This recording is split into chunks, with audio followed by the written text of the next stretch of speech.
Hello everyone, welcome back to another Toyota 3-4 swap. For the record, it's December 19, 2023. I just finished my fourth 3-4 swap. 3 of them have been personally mine, and then one of them has been for somebody else. I woke up super early last night, 5 a.m., and I worked on the engine. I plugged everything in. I got everything all hooked up. Went ahead and built out my exhaust system. Thankfully, the current exhaust muffler and the tailpipe on this truck is still in semi-good condition. So I only had to build the downpipe from the downpipe to where it connects to the cat, which is in the middle of the truck. If you guys are new, quick reference and quick 411 on what's going on. This is my 1990 pickup, 5-speed, originally 3.0. I bought it early this year, and then I used it for... I used it to move to my new place here, and then during the beginning of spring, summer, I went ahead and sold it. The kid that bought it drove it for a couple months, and then he hydro-locked the engine, and then I went ahead and bought it back. And ever since then, we've been doing a 3-4 swap. The donor engine is off of a 96 4Runner manual transmission. It had about 243,000 miles. I went ahead and did a full top-end rebuild. Make sure you guys watch my other videos.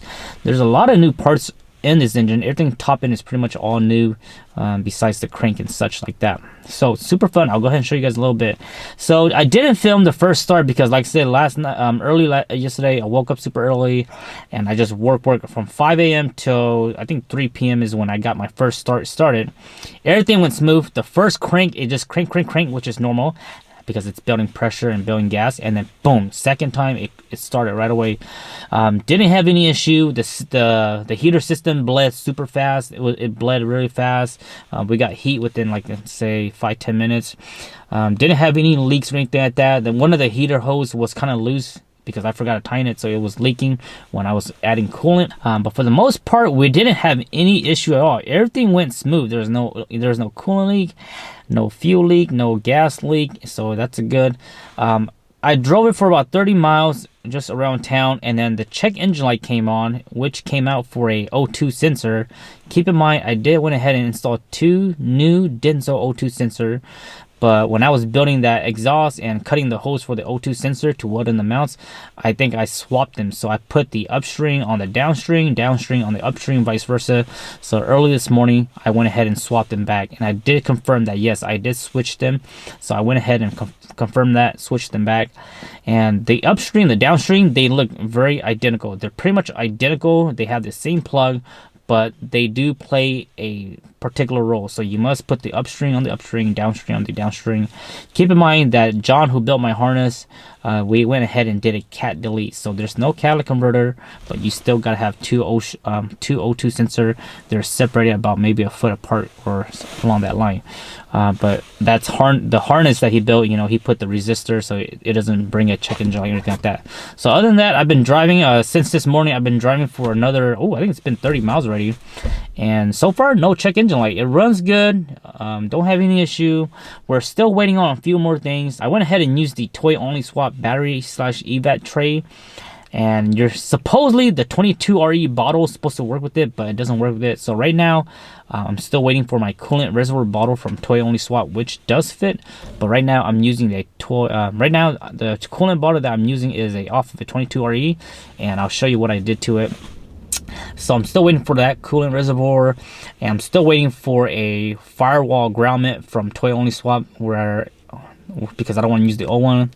And then I'm still waiting for my electrical crimping tool to rebuild a new wire, because I want to rebuild a new negative wire, which will be more thicker. And I also want to rebuild a new wire for the alternator that goes to the starter, and I want to put a fuse in between for it. So right now I went ahead and used what I originally planned for, and it's working fine. But other than that, I'm just waiting for those parts, and everything is running great. So without further ado, come along. And there's one more thing, and it's very important.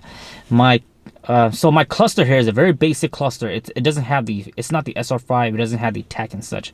All I have is the temperature, my miles per hour, and my fuel.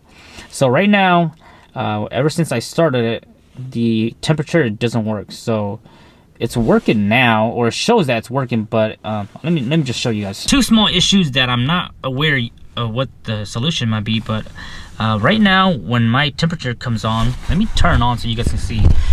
It just goes, the mark goes all the way down now because the engine's off, but when it's turned on and up to temperature, it just barely gets to that white line. You see this white line? It stays right there. It's supposed to stay like about in the middle, I think. I've been running my scanner here and it's telling me it's been telling me that my temperature is good, so we're not overheating anything. But let me show you what it looks like. So it'll go up, so you can see it's moving, and it just stays right there. It won't go past anything like that. And usually it's supposed to be about a quarter in, so I'm not sure if it's broken or what the case may be. And then also another thing you guys might have just saw is that, watch when I step on gas. Let me step on gas and you guys gonna watch for the oil pressure. Now keep in mind, I'm gonna keep the RPM high. It goes away now. So I'm not too worried about the coolant temperature. At least it's not broken and it's working fine. My engine's not overheating. That oil pressure light, it's different. So let me show you guys, let me tell you guys what's going on. My last 3/4 swap, we've been using the all those vehicles has been the SR5 gauge, and they have the oil, the actual oil pressure, you know, dial like that.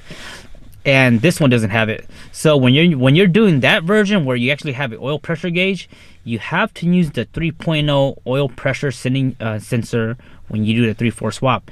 Now keep in mind that I did went ahead and use it, but since I didn't know that I forgot that this vehicle don't have that gauge. When I pulled this 3.0 out, I noticed that the oil pressure sensor on this engine, this original engine, it wasn't like the other 3.0 where there's a where they have an SR5 gauge. This original 3.0 oil pressure sensor gauge, all this is just a little round sensor, and it has a blade connector. So I'm thinking that maybe I need to go ahead and swap it back to that version, which I did kept that. But then I also messaged John, who did my 3/4 harness, and it's also a guru in this stuff. I messaged him and he said that I can just use a 3.4 oil pressure sensor. And guess what? Every time I do these 3/4 swap, I always throw those away because I, you know, in my mind, hey, we don't need those anymore. So I don't have any right now, but you know, later this week, I might run to John's place and grab one from him because he keeps them. So hopefully, once I plug that in, it'll fix the whole pressure. And like I say, it only comes on when you first give it gas, and then when you're cruising, it goes away. I know my oil pressure is good because, like I say, I have all new oil pump, new everything front end.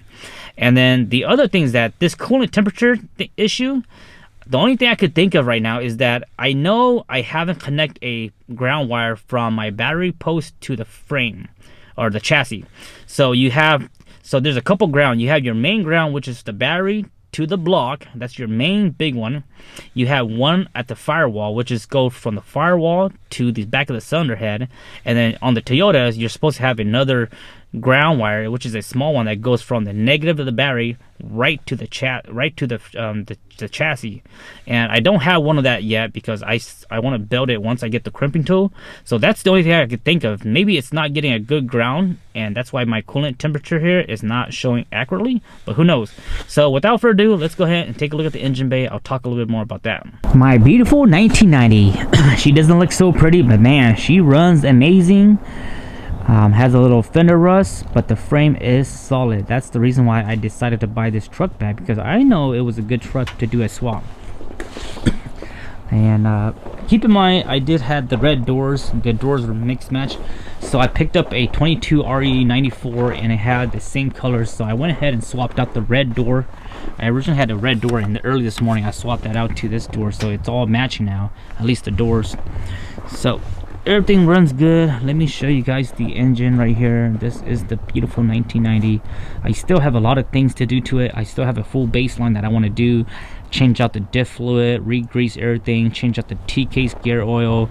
With the CV axle boot is ripped on the passenger side, so I put new CV axle. I had to check the brake pads. Brake pads are a little bit low, so I want to do a front end rebuild, new brakes and all that stuff. For the rear, I want to redo the wheel bearings, but I also want to put a locker while I'm in there. So I want to put a locker, a cheap Spartan locker, redo the wheel bearings, put new grease, new oil, and all that fun stuff. I have a solid axle. I might do that in the future, but right now that's just on hold. So here it is, the 3/4 swap Toyota pickup. We'll go ahead and run through this engine bay and talk a little bit about everything and give you guys a full detail. 3/4 motor, everything is fresh. So when you open this engine bay, it smells so fresh, and which is rubber. It smells like fresh rubber because all the rubbers are fresh. So you can smell the coolant rubber. This is a box right here that holds the ECU.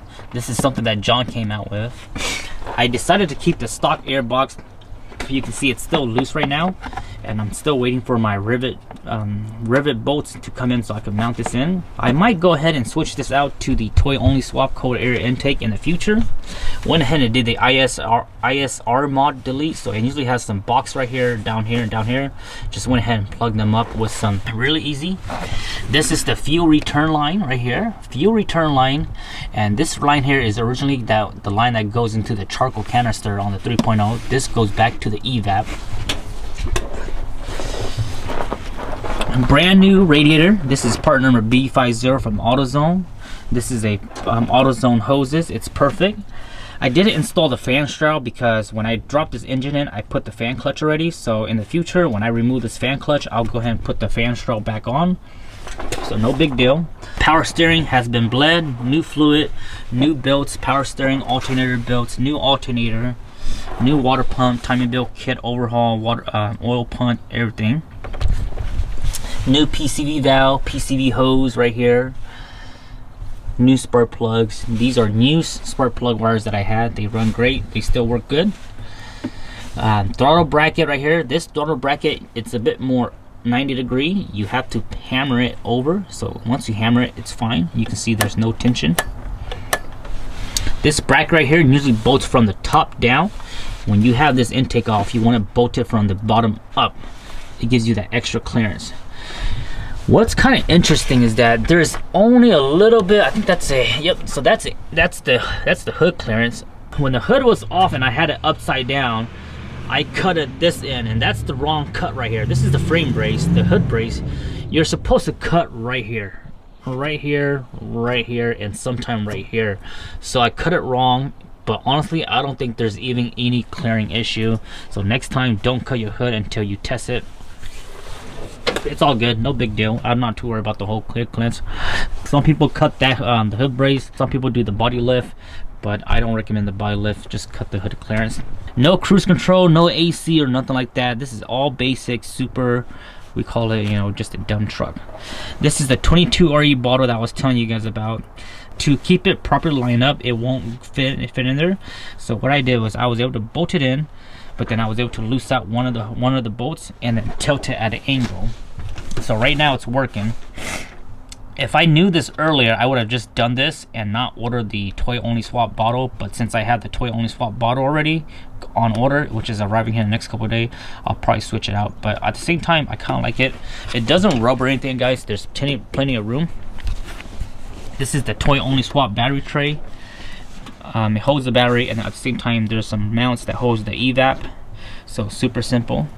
Fuel hose from the charcoal canister that I was telling you guys, it goes right here. So you can see right there, it goes in here, and then that other one, which is our fuel return line, it's right here. This one goes to the fuel pressure regulator. We went ahead and bled the system because we got a new clutch slate cylinder down there, and then we also went ahead and used the 3.0 brake booster hose. We can use the hose, we can cut them to length, and then we also use the pressure check valve. So super simple. The throttle bit cable is nice and tight right here. This one kind of is a weird angle. This is a stock one, so it's kind of an angle. Could be a little bit longer, but it's all good. Everything still works fine. This is all the evap stuff. Went ahead and bolted this piece down. This piece down is like an electrical plug. I don't know what this one's called. And then you can see the hose, the wire harness that goes down to the O2 sensor. Put some wire, put some hose right there. These little hose holder right there, guys. You guys see that? Make sure you buy some of those. Buy those because they're so useful. You can use existing hose. So all these 10 mil right here, they're all existing that I don't need anymore, and I used them to hold the hose and such. What else is there? 3.0 3/4 dipstick. This goes to down there. These two wires are the wire for the alternator. So everything's super nice, guys, super simple.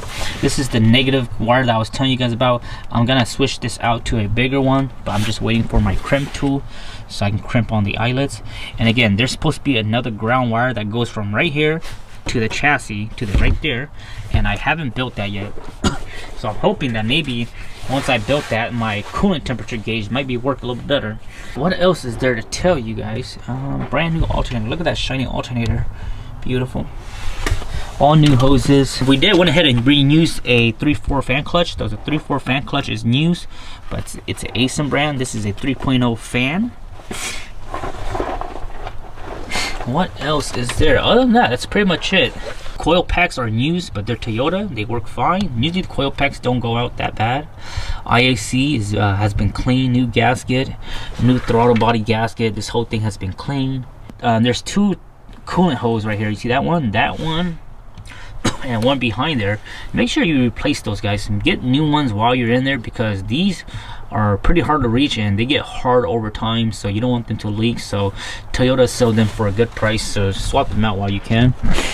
Other than that, I'm still waiting for the groundment, and you can see right here there's 3 wires, a couple wires that go into the firewall. There's 2 wires that goes into, actually there's only 3. There's your OBD2 scanner plug, and then there's 2 wires that plug into your dashboard harness, and that's what communicate from the truck to this engine.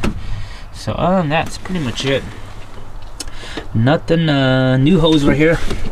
These are all new heater hose. This one was leaking a little bit when I was adding coolant, and I forgot, I didn't tighten this enough, so now it's all good. So all new hoses and everything. Other than that, that's pretty much it. Went ahead and reused the 3/4 starter. This is a 3/4 starter that I had. It's not a Denso, it's a reman, but so far it's working fine. And then this wire here, this is the hot wire that goes from the starter to the alternator. I want to redo that. So I want to redo that one, but again, I'm waiting for my crimp tool, and I'm gonna redo it where it comes out, goes into a fuse block, and then goes back out to the starter. And once I have that done, then I'll go ahead and close up the little metal shield. There's a metal shield right here that blocks it off, so it'll be much more simpler. This is the fuel line. That's the hard line from your gas tank that goes to your main fuel line.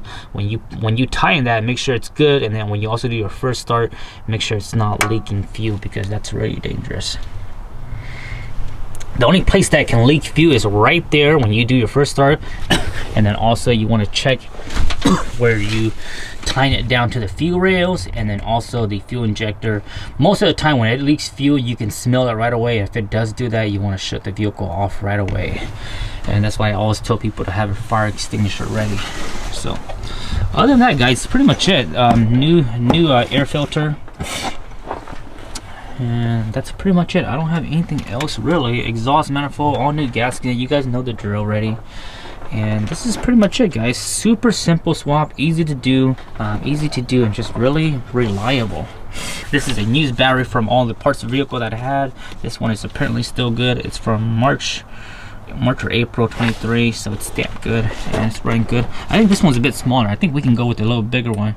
The battery you usually go with is the 24F, I believe. And usually the one you go with is a bit bigger, and your negative is up here and your positive is up here, but this is made for a 3.0 where this is meant to be switched like this. So it feels on, so the 3.0 feels over here, you have your negative, positive. So this is a 3.0 battery, which is not a big deal. The line that I made for is plenty. This right here is a factory 3.4 battery terminal, so you can use the same one, the battery terminal from 3.4, and it works good because it's a very heavy duty one. Just a matter of fact if you like those the eyelets or not. And again, I went ahead and route my negative wire. Usually it goes from right here right to the under the oil filter, but I didn't like that location, so I routed my negative all the way down here, down right where the AC usually go on the passenger side of the block, just so it keeps it nice and clean. So other than that, guys, that's pretty much it, man. Very simple mod, very easy to do. This hose right here is the vacuum line for the fuel pressure regulator. And usually this one goes right into this little box right here. There's a box where it goes right here. So when you plug this up, you can just route this right back to right here, because this is an empty slot. Usually this is cap right here. So super simple. Oh, and I also have my ASIN sticker. I forgot to fill that out, so I'll go ahead and fill it out. And we did this swap when the engine had 129,000 miles, 997, and I'm already at 130 and 57 miles, so I put some miles in there already. I also went ahead and replaced my bushing for my shifter. It's a little bushing rail cup plastic. You guys know what I'm talking about. The shifting was super loose when I got it, and when I took it out, the one that was in there was pretty much all crumble and just pretty much fell right apart as soon as I took it out. So it feels super nice. It's nice and tough right now. So that's the metal piece that covers up that little passenger side that I was telling you guys about. And then the OBD2 wire is right there. And again, I'm hooking up to my thing right here, which keeps track of it. So I'm just gonna keep track on this engine for the next 500 miles. Make sure there's no more check engine light. Make sure there's no more issues, and then we'll go ahead and flush out the oil and do another oil filter change. But this is my Toyota pickup, guys. I love it. I think this is gonna be my final truck. I keep doing these swapping, and I keep selling them, but it takes so much time, and it's just it's not a lot of work. It's easy, but it takes a lot of time, and it really you know, with my family, it takes a lot of time for my family. So I think I need to find a truck that I'll just keep forever, and I think this might be it. She's not pretty, but I don't mind that. I kind of like the fact that she's not too pretty, because if she was too pretty, then I don't want to use it as a work truck. I don't want to use it as a off-road truck. So this is a perfect truck between not too pretty, but at the same time has a super great engine, and we're gonna make it super reliable. Like I said, the CV axles are still good. The front and the rear shocks are brand new when I installed it, and then I sold it to the new owner, so they still look in good shape. Alignment runs straight. It doesn't have a bad alignment. Tie rods are still good. And then, like I said, the CV axle boot over here is ripped a little bit, so it's not too bad. And the nice thing is that this front diff here, it's the older version where it has a solid tube, which is supposedly stronger, so it doesn't have that ADD clutch fork that you have to do to delete. So that's pretty nice that it doesn't have that. And I don't recall putting the stabilizer, so I wonder if that's something that the previous owner did when I sold it to him. Front bumper balance, it's ugly, it's broken, it's bent on one side, so I might go ahead and remove this whenever I feel like it. Right now, if you guys don't know, I did this whole swap, or yesterday, this whole week here. My right feet here I have foot gout, so I'm like crimping. I'm limping right now. So I did this whole swap yesterday. I did all the exhaust work while limping around, and it's just commitment and dedication. You know, things just had to be done. So that's the reason why I'm still doing it. But right now, I'm trying not to do too much. The 94 pickup 22RE that I bought, it has some nice SR5 wheels, the old 15-inch SR5 wheels, but I didn't notice that one of those wheels, they have a security key on it, so I had to order some security key to unlock it. So right now I'm just running these 16-inch wheels. They're not the best tired right now, but they work good enough. I got these wheels early this summer for free because this guy was just giving away, and these are supposedly they're supposed to be my roller wheels, just to have in case whenever I need to put a vehicle on the rollers. So right now I'm just running them for now, and it looks good. But like I said, I want to go back to 15-inch, and then I want to do like a 33 10.5 15-inch tires, and then probably put an ADD lift right here. And then also that 94 22RE, it has a tow hitch, so I'm gonna remove that tow hitch and put it into my truck because the bumper was all messed up when I got it, so we went ahead and cut that open. But other than that, guys, this truck is amazing. Like I said, very little frame rust, and just runs really good. So that's the downpipe, oil cooler, that shiny piece, and then the O2 harness that's been wrapped up in heat shield.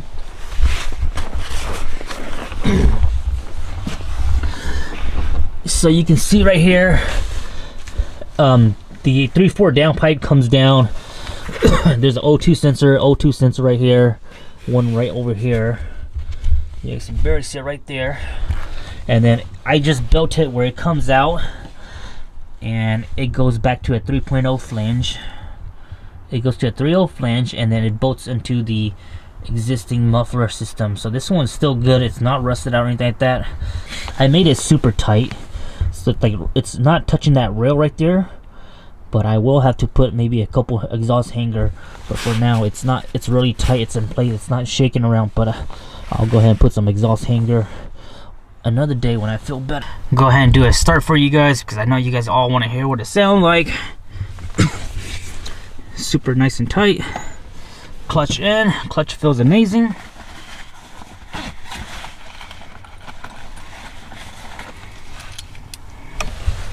I have 3 keys for this truck: door key, ignition key, and then the fuel door. So that's the beauty of owning an old truck.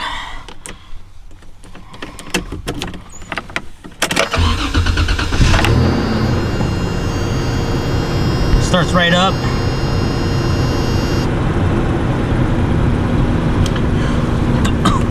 Like I said, when I bought this truck, it had a blown engine, so I didn't see anything.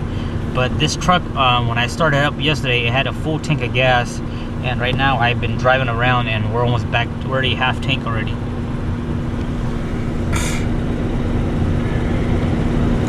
Voltage 13 volts, temperature 156 degrees, and RPM. Sounds great. Heat works good. Has an old radio.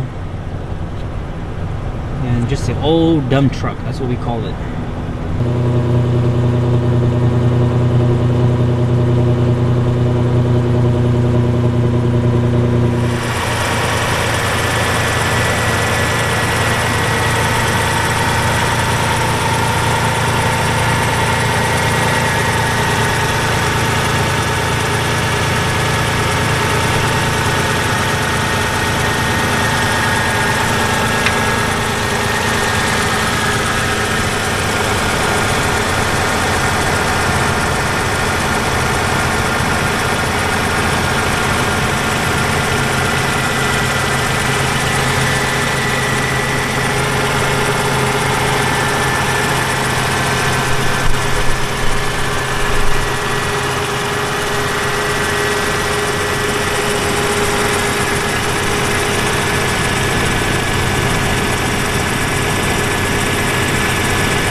Gonna wrap it up for this video. I'll keep you guys updated on the 3/4 truck. See you guys next time.